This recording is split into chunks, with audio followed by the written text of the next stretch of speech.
Rhino 20W50 লাল রং দেখছেন ভাই, একদম মনে করেন যে সেই একটা জিনিস। লং লাইফটা একই।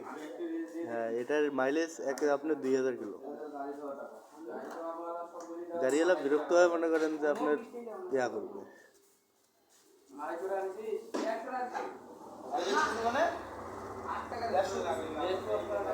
20W50